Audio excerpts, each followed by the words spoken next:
Welcome back to Iconic Game Reacts. This is episode 2. James Nease here again. And after doing the 2016 Western Conference Finals, Game 7 between the Warriors and Thunder, I decided that we'd go back 32 years from that date and watch a lot older game between the Boston Celtics and the Los Angeles Lakers in 1984. Another Game 7. This is the NBA Finals. For context, for this game, the NBA had been in tape delay for a while in the 70s.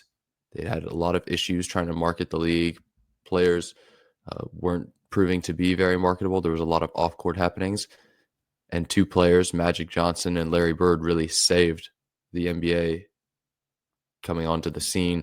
Magic Johnson won the Finals MVP as a rookie for the Los Angeles Lakers, playing an incredible Game 6 against the Philadelphia 76ers, where he scored 42 points, had 15 rebounds, and dished out 7 assists, playing center as a 6'9" point guard. So he played arguably the greatest Game 7 performance ever. Larry Bird got drafted by the Celtics a year before he was able to declare for the draft. It's one of the few cases that's ever happened because the Celtics saw that he was so good. They said they wanted to make sure they got him. You can't do it nowadays because otherwise people would take a guy like Wembanyama a year before and just bank on his development. But they were able to do it back then. Bird played his senior year at Indiana State. Magic Johnson played his sophomore season at Michigan State, maybe junior season, because I forget if he came into the league a little later. But they played each other in the championship finale for March Madness at the time, which I think only had 52 teams at the time. But they played each other, and Magic got the best of Bird. So they both went to the league. Magic won a title in 70 and 79 or 80 with the Lakers. Then he won another one in 82, I believe. And Bird won a championship in 81 with the Celtics. So the two came in, made instant impacts. The Celtics improved by like almost 40 wins, I think, with Bird during Bird's rookie season. And Magic got the Lakers a ring in his rookie season. So incredible. So the two have been going through the NBA. They've played in the NBA Finals. They have championship experience. They've evolved into stars.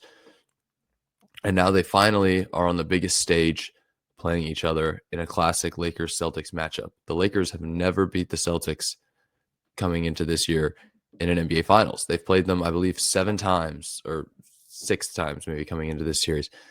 Lost all of them in the 1960s. And so now it's Game 7. It's in the Boston Garden.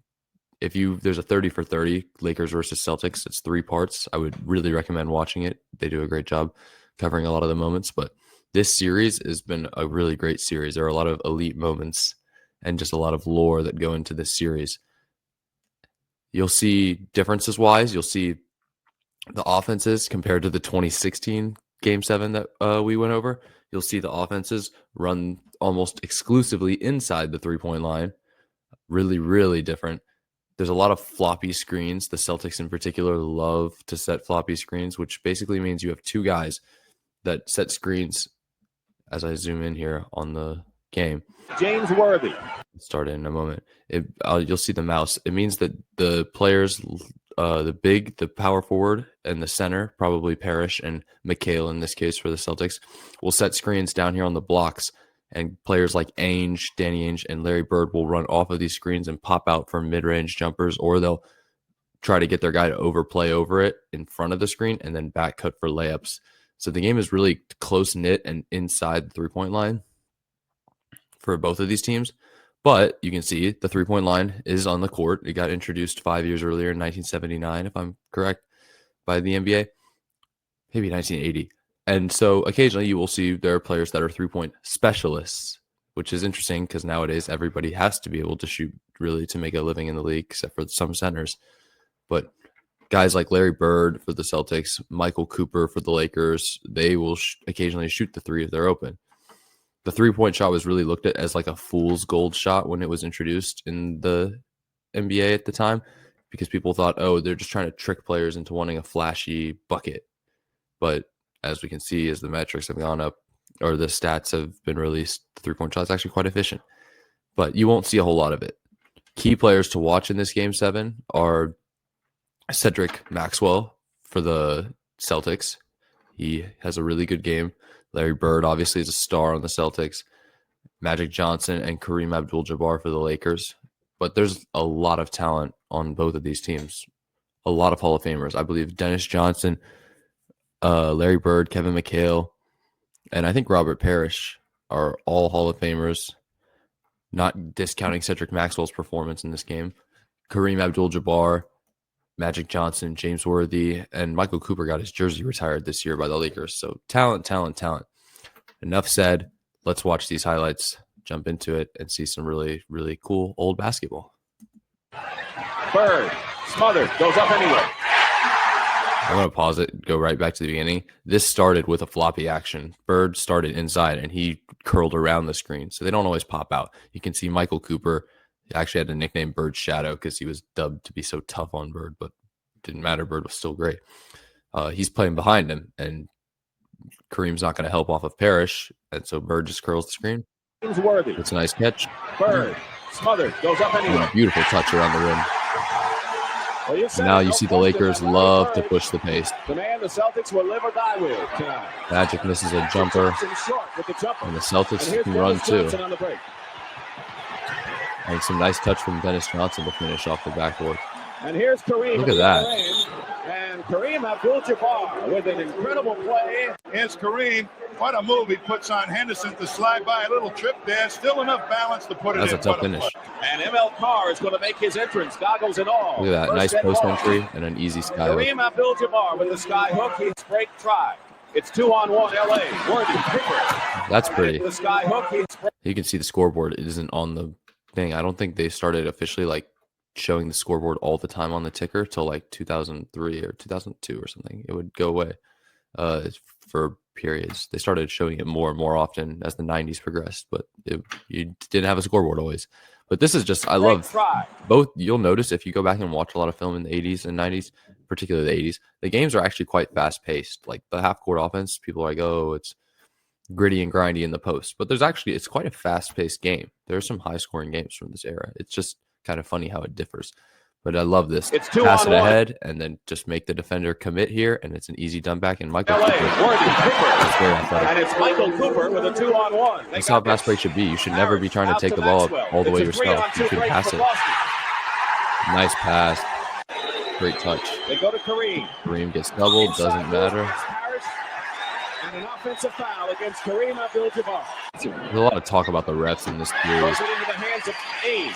LA is back on defense. Danny Ainge was a true sport athlete. He got drafted to play baseball by, I believe, the Blue Jays, but he played basketball. The basket is good. Kevin McHale with that nice post fadeaway. Exchange high five. The smaller players are in here now. He's guarded by Worthy, and here's Scott, a smaller player. He can jump over the top with the fall away. Or they think they can do everything. Bird gone in. Beautiful touch. Great body control. And puts it on the floor. And a nice pick set there by McHale to free him. He eludes Kareem. That's a great touch. The way he releases the ball off his second finger there. Zone team up. Almost no better free throw shooters in the NBA at the time than Larry Bird. He's one of the greatest free throw shooters of all time. There's a purpose to it. Double, 6 seconds on the shot and you'll clock. see Michael Cooper. Michael Cooper is good. Pretty from the looking corner. shot. Being tracked at the temperature here in Boston Garden, and it says 91 degrees. That's inside. Outside is pretty delightful, Tom. What about the air conditioning? Well, I'll tell you, Boston Garden spared no expense to air condition this game for tonight. Unfortunately, it didn't happen. Cooper, Scott, Worthy, and Wilkes.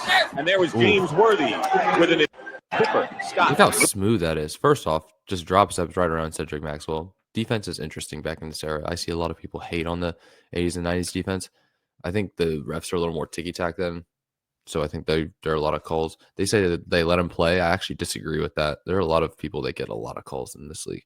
But in the 80s and 90s, there's a lot of foul calling. But this dunk is so smooth. He just rises up and he doesn't have to wait till he gets to the height of his jump. He just throws it down as soon as the ball can get over the rim. Foul was on Jamal Wilkes' second.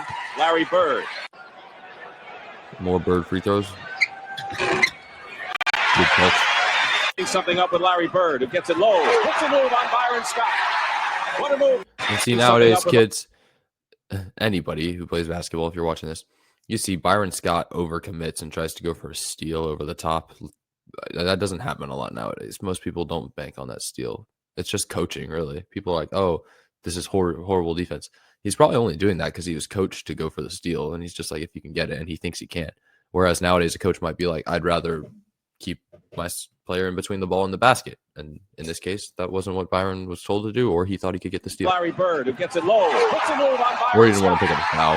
What a move by Larry Bird. But he just gets an easy spin move. How pretty, though. In the picture through Mark McGuire. Byron Scott jumps at the pass. I mean, I don't know why he'd do that. That's kind of undisciplined. And there's nobody to help off of the cut. Great job by Danny Ainge. He realized now he's got the whole lane. Second period. Here's the sky hook. Another Kareem sky hook.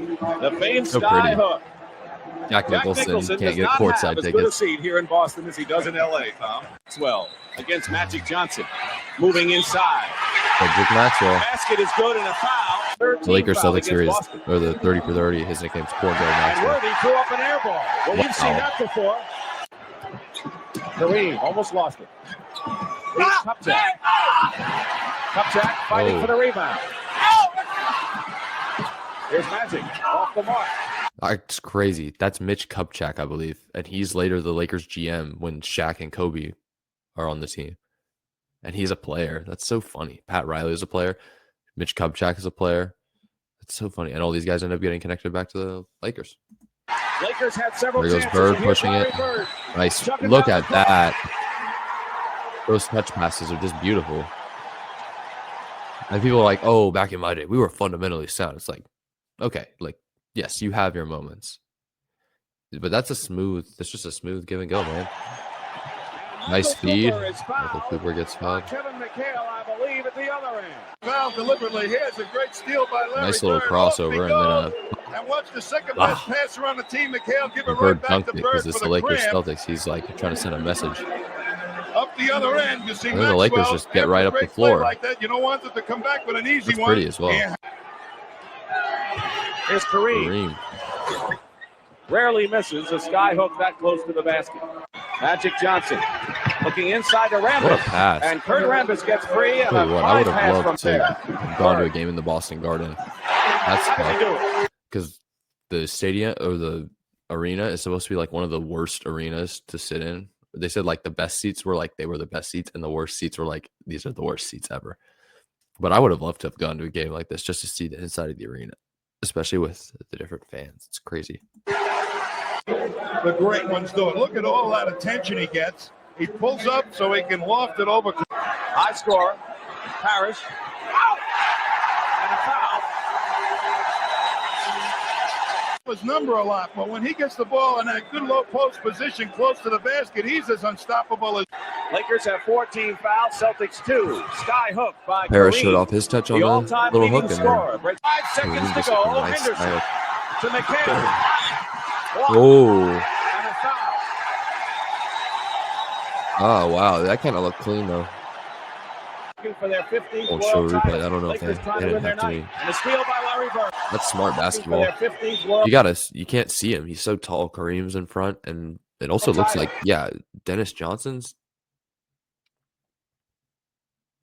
Who the heck is down there? 1, 2. You got 1, 2, 3, 4, 5. Yeah, I guess. And 4 Lakers. One of them's got to be someone. But he tries to throw it. It's like the Jordan steal on Karl Malone in '98. He didn't see him. Trying to win their night. And a steal by Larry Bird. Great play. Right behind Kareem to make the steal. Maxwell going strong. Oh, and they'll take that. Nowadays, you'd be like benched for taking that because that's not efficient basketball, but that's an open shot. They're in the championship series for the 3rd year in a row. That is an underrated skill play right here. The pass, almost every big that catches this is coming down with that because of where the pass is. Like if it's not at the rim, most people won't do that. But Kareem times it up so he can jump up as the ball is in the air and time it up so he doesn't have to worry about getting blocked when he's coming down with the ball. And it's just a skill play. Like, that's a good play. Series for the 3rd year in a row. And Magic and Kareem. Take a look at Kareem slipping in and a beautiful pass over the head of Maxwell to Kareem and a one-step up and in. Looking for Kareem. Not easy. What are the big fella? And Kareem's Another made that bucket. much headway. They were down by 13 after 3 periods. Cooper going for 3. That'll help. Michael Cooper with a 2 threes. 3-point play. They're down by 8 though. Double team. Here's Worthy inside. Bro, it's such a smooth dunk. Double team. Look at that. Sees McHale and Bird kind of there. I mean, show him. Take my power dribble. Here's Worthy inside. Smooth one. Dumps it through. Cooper, Kareem with like his 5th or 6th skyhook. And the Lakers come right back. Time. Got the touch to hit the free throw. Magic Johnson goes up without the ball. And here's Dennis Johnson, 2-on-1 break. And a block. Wow, what a block. Play by Cooper. He saved the basket. A sure basket. Don't settle. Worthy coming back. Hits the jumper, and it's a 3-point game. So it's a 3-point game with a minute 13. Lakers trying to cut it to 1. They have the ball. Oh. Again to Dennis Johnson, who's going in against Cooper again. And this time he's fouled. Wow. Down the court. Once he was saved by Cooper. Dennis Johnson had one of the most interesting free throw routines I've ever seen. He takes like 10 dribbles, then he like moves his hands around the ball, kind of like Adrian Dantley did, and then shoots with like 10 dribbles while kneeling, kind of. And Dennis Johnson hits the free throw. 5-point game. 5-point lead for the Lakers. Cooper going for 3 points. Look at that. Look how different the defense is, though, on this 3-point shot. He's the best 3-point shooter on the Lakers team, and Bird closes out. Doesn't even really put a hand up. He's kind of just like, yeah, I'll let you shoot, which he might not be trying to foul. Might be ticky-tack, but that's crazy. Nowadays, it'd be like, run him off the line. Cooper going for 3 points. Misses. Kareem gets big the board. rebound. The Kareem rushes and tries to take the shot away. That's tough. And the Boston Celtics have a 5-point lead. Dennis Johnson using Now you got a foul. And now a foul. Wow, they let like 10 seconds slip off trying to wait for the foul there, though. That's not going to happen. That's not going to do it for you. Yeah, the fans are like, yeah. Cooper tried the 3. Oh, someone tried to run onto the court. Shot. Wow, that arena is such a crazy arena. Empty. And now there are 26 seconds remaining. 8 successes against and who else would you Los want to Angeles ice the game at the and line? Minneapolis for that matter. Flash. You know, Casey Jones, it's the first time that a Celtic coach has been in the finals in his first season as a Celtic coach, and it'll be the first time that a first-year Celtic coach has ever won a championship. Look at all these fans, man.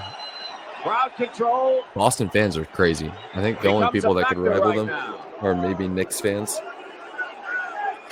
They got some wild boys in Boston. And beefed up security. Yeah, that face tells you everything you need to know. A whole season's worth of basketball and good play, only to have it come crashing down. They've got to go for 3 points. Plays and foul. Ice in the veins. For the bombs right now.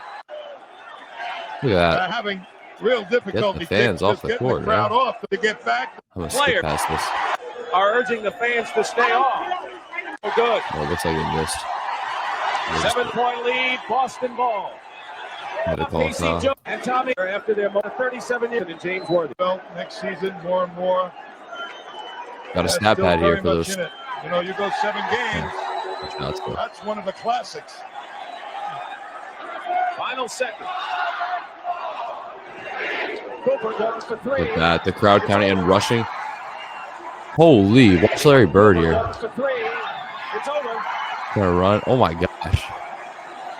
Nah. He's trying to get out. He doesn't want to deal with the fans. Crazy. Oh my goodness. That's actually crazy. Yeah, they're trying to celebrate. Man, getting off. Oh wow. Are the NBA World Champions. Yeah, both teams just trying to get out of there. It's so cool though how it's underground kind of and you gotta walk up. That would be such a tough place to play some those in the league. Beat the team with the 102. Will be hot. Larry Bird, that hair is perfect even when he got water on it. Oh no, never mind. There it goes. O'Brien Trophy to the Look how NBA young World Davis Champion, is. I want to say, Boston Celtics. I want to say that's his first year. Congratulations to Red Auerbach, number 15. What a way to go! Congratulations to Casey Jones, who did a great job all year, and congratulations to Alan Cohn, Brent Musburger, Gaston, and Toll Dupuis for their ownership. Let me grab a word with a couple of the players. Cedric. Cedric Maxwell won Finals MVP. I want to say he had like 23 points. He had a triple-double, I want to say, or something like that. Something close to it, at least. Crazy game for him. And a really good performance, which is crazy considering there were like 8 other Hall of Famers on the court, and he ended up having the best game. Injuries really derailed his career, though. He could have had a much better career. And he was part of the Bill Walton trade, actually, that ended up netting the Celtics another title, basically. But yeah, crazy. They got the... Unfortunately, with this film, there really isn't a chance to see too many of the sets. But as you can see, it's a very fast-paced, frenetic game, which kind of makes sense. It's a Game 7. But this was episode 2 of Iconic Reacts. Like and subscribe if you enjoyed the video. And I'll see you guys next time.